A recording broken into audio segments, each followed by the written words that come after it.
کا تقاضا ہے۔ اور یاد رکھیے، آپ جس کے لیے نافع بنیں گے وہ آپ کا قدردان ہوگا۔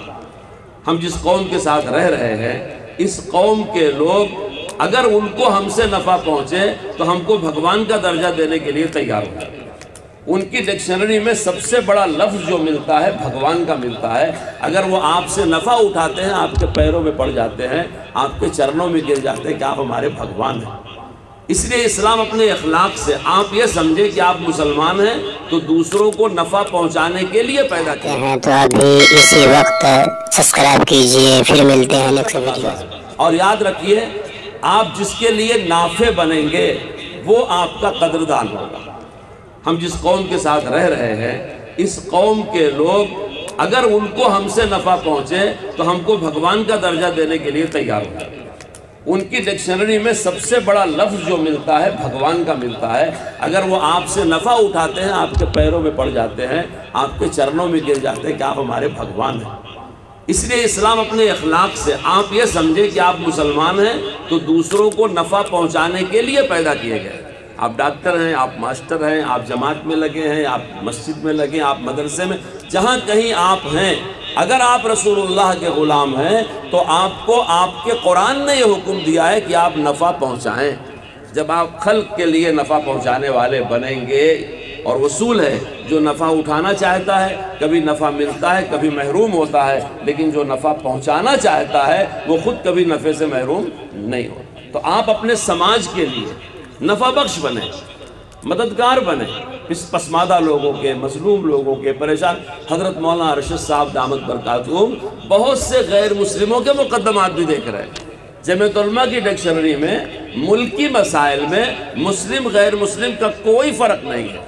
ہم ہندوستانی ہونے کی وجہ سے سب بھائی بھائی ہیں، اور ہم ہر مظلوم کے ساتھ کاندھے سے کاندھا ملا کر کے کھڑے ہیں۔ پہلے ہم ان کی ضرورت پورا کرتے ہیں، کیونکہ ہم ایثار سے کام لیتے ہیں۔ ہم کو ایثار کا حکم ہمارے قرآن نے دیا، ہمارے نبی نے دیا۔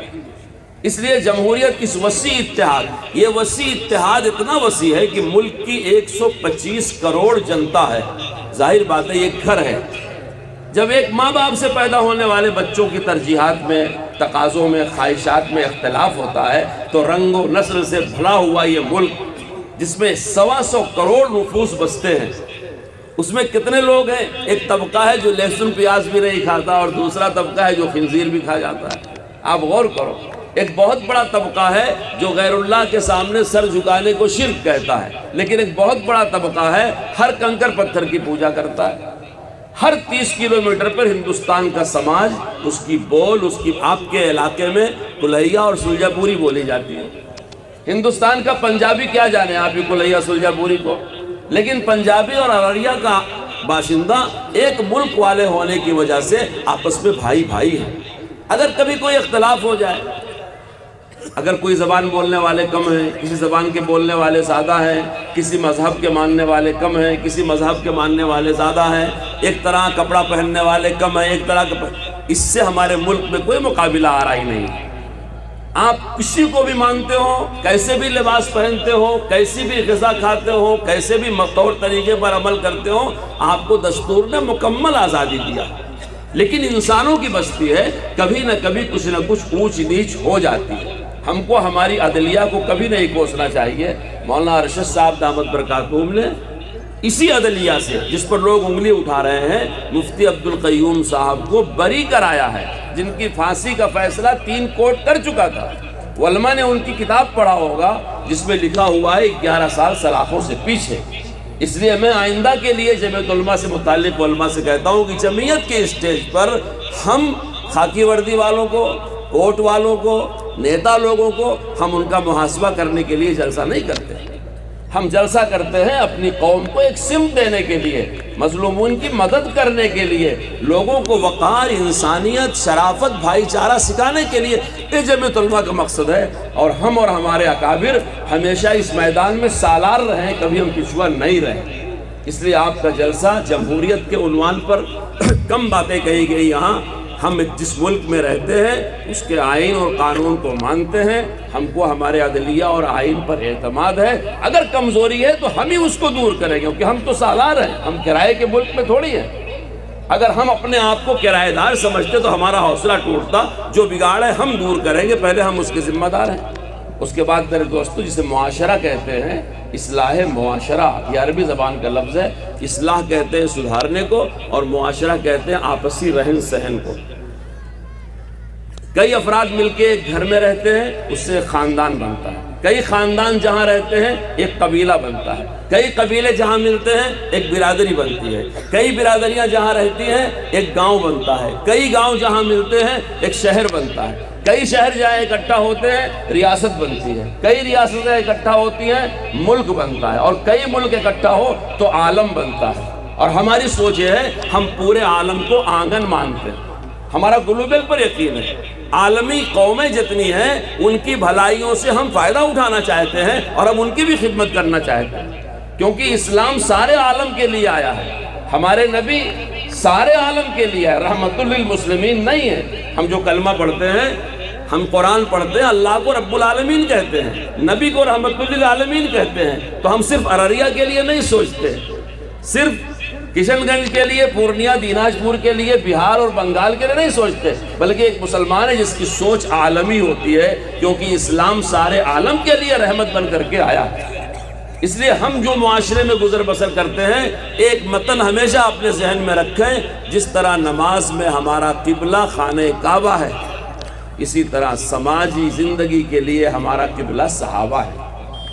صحابہ کی سادگی، صحابہ جیسا ایمان، صحابہ جیسے برادرانہ تعلقات، صحابہ جیسی آپس میں معاملات، صحابہ جیسی آپس میں معافی تلافی. کچھ بات ہو گئی، دل بڑا کر کے معاف کر دو. ابھی مولانا حسن مدنی نے معافی کے بارے میں بہت ساری باتیں بتائی. مولانا اظہر مدنی نے والدین کے حقوق کے بارے میں بہت ساری باتیں بتائی، اور علماء نے باتیں بتائی ہیں. اسٹیج سے تقریریں کرنا ہی اصلاح معاشرے کا مقصد نہیں ہے، بلکہ اس کا مقصد ہے ہم میں سے ہر ایک اصلاح کا محتاج ہے. جو چیزیں قابل اصلاح ہیں ہم کو اس کی اصلاح کرنی چاہیے. ہم مسجد کے امام ہیں، ہم کو اپنی مسجد سے فعال ہونا چاہیے. ہم جا کر کے دیکھیں کہ ہماری مسجد میں قرآن کا احترام کتنا ہے، کیونکہ کوئی بھی کام تعلیم کے بغیر مکمل نہیں ہوتا. ہمارا مکتب کتنا آباد ہے، ہماری مسجد میں نمازیں سنت کے مطابق ہو رہی ہیں یا نہیں ہو رہی ہیں، ہماری مسجد میں پانی میں اسراف ہو رہا ہے یا نہیں، ہماری مسجد میں پاکی صفا. اگر ہم مدرسہ چلاتے ہیں اپنے مدرسے کی اصلاح کوشش کریں. ہم ایک گھر چلاتے ہیں، اپنے گھر کے معاملات کو درست کریں. اللہ کے رسول صلی اللہ علیہ وسلم رات کو اپنے گھر میں جایا کرتے تھے تو دھیرے سے سلام فرماتے تھے، تاکہ اگر آپ کی بیویاں، ہماری مائیں، ازواج مطہرات جاگ رہی ہوں تو سن لیں، اور سو گئی ہوں تو ان کی نیند نہ ٹوٹے. تو گھر کا مالک بھی اصلاح کا مکلف ہے. وہ اپنے گھر میں کیسے جاتا ہے؟ گھر ہمارا ہے، ہم نے بنایا ہے، بیوی ہماری ہے، بچے ہمارے ہیں، لیکن ہم گھر میں داخل ہونے کے لیے آزاد نہیں ہیں.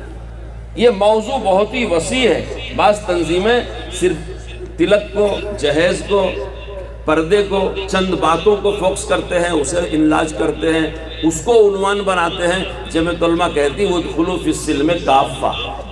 جو پورا اسلام صحابہ والا ہے، اسی اسلام پر قیامت تک مسلمان امت کو رہنا ہے، اور وہ علماء کرام کے بغیر حاصل نہیں ہو سکتا. ہماری اصلاحی تحریک لیڈروں کے، پروفیسروں کے، دانشوروں کے حوالے نہیں ہے. ہماری اصلاحی تحریک کے نگہبان ہمارے سالار قافلہ، ہمارے معاون، مددگار، ہمارے ترجمان، یہ علماء کرام ہیں. یہ جس چیز کی اصلاح کی ضرورت محسوس کریں، مشورہ کریں، اور اپنے سماج میں نے مسجد کی مثال دیا، مدرسے کی مثال دیا، گھر کی مثال دیا. آنے والے دن پورے ملک کے لیے بدترین غربت کے دن آ رہے ہیں. اگر آپ نے اپنے گھر والوں کو کفایت نہیں سکھائی، آپ نے خرچ پر کنٹرول کرنا نہیں سکھایا، اپنے خرچ پر آپ نے کنٹرول نہیں کیا، تو آئندہ آپ کو مزید غربت اور تنگ دامانی اور تنگ دستی کا سامنا کرنا پڑے گا. صرف اسلام کا قناعت اور کفایت کا فلسفہ ایسا ہے، ایثار اور قربانی کا فلسفہ ایسا ہے جو آپ کی آئندہ زندگی کو مضبوط کرے گا. کہ آپ اسراف سے اپنے پیسے بچاؤ، فضول خرچی سے اپنے پیسے بچاؤ. جب تک کوئی چیز قابل استعمال ہے اسے ضائع نہ کرو، اور اتنا بچاؤ کہ آپ دوسروں کے مددگار بن سکو. یہ دوسرا رشتہ دار بھی ہو سکتا ہے، پڑوسی بھی ہو سکتا ہے، غیر مسلم بھی ہو سکتا ہے، اور آگے بڑھیے ہمارا مخالف اور دشمن بھی ہو سکتا ہے.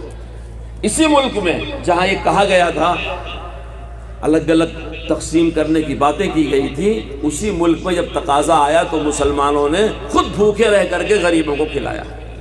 ابھی کرونا کے 2 سال میں الحمدللہ مسلمان قوم کی خدمات کی تاریخ پورے دنیا میں سنہرے حرف سے لکھے جانے کے لائق ہے۔ جب لوگ مسافہ معانقہ نہیں کر رہے تھے، ہمارے وہی نوجوان جن کو لوگ کوستے ہیں کہ تم خراب ہو، یہی نوجوان اپنے موتیں بھی دفن کر رہے تھے اور غیر مسلموں کی بھی مدد کر رہے تھے، اور کتنے گھروں تک کھانا پہنچایا، راشن پہنچایا۔ اللہ نے انہی کو توفیق دیا۔ اللہ ایسے نوجوانوں کو خوب اجر عطا فرمائے، وہ ہمارا بہت بڑا سرمایہ ہے۔ میں نے یہ بات بیچ میں کہی کہ آپ جتنا کفایت کریں گے، دوسروں کے مددگار ہوں گے، وہ دوسرا دشمن بھی ہو، جب بھی آپ اس کی مدد کریں، خدمت کریں۔ آپ کو یہ چیز آپ کے اسلام نے سکھایا ہے، یہی جمعیت علماء ہند کی فکریں ہیں، لیکن یہ فکریں آپ کو ان علماء کرام کے ذریعے سے پہنچیں گی۔ جب یہ اکابر جمعیت کی سوانح پڑھیں گے، ان کا لٹریچر پڑھیں گے، جمعیت علماء کے کام کو سمجھیں گے اور جمعیت کے کام کو جمعیت کے مزاج کے مطابق کریں گے، تو انشاءاللہ اس تحریک کا ہم کو آپ کو نفع زیادہ ہوگا۔ یہی میرا تبصرہ ہے، یہی میری امید ہے، یہی میرا آپ حضرات سے مطالبہ ہے۔ اللہ تعالی ہم کو، آپ کو، سارے لوگوں کو عمل کی توفیق عطا فرمائے۔ اس جلسے کے لیے جن لوگوں نے جس طرح کی بھی محنت کیا ہے، اللہ قبول فرمائے۔ جو مخلصین ہیں ان کے اخلاص کی برکت سے اللہ تعالیٰ اس تحریک میں تاثیر پیدا فرمائے۔ ہمارے سروں پر اللہ صدر محترم امیر الہند حضرت مولانا سید اشرف دامت برکاتہم کا سایہ دیر تک سلامت رکھے، اور ان کی قیادت اور نگرانی میں، ان کے سائے میں اللہ ہم کو اس خدمت کے لیے قبول فرمائے، توفیق عطا فرمائے، آمین۔ وآخر دعوانا الحمدللہ رب العالمین۔ دوستو آپ دیکھ رہے ہیں NB میڈیا یوٹیوب چینل۔ اس طرح کا ویڈیوز آپ کو ملتا رہے گا، لائک اور سبسکرائب ضرور کر لینا، اور اس ویڈیوز کو اپنے دوستوں میں شیئر ضرور کرنا۔ پھر ملتے ہیں ایک اور اچھی ویڈیوز لے کر، تب تک اجازت دیجیے۔ السلام علیکم، خدا حافظ۔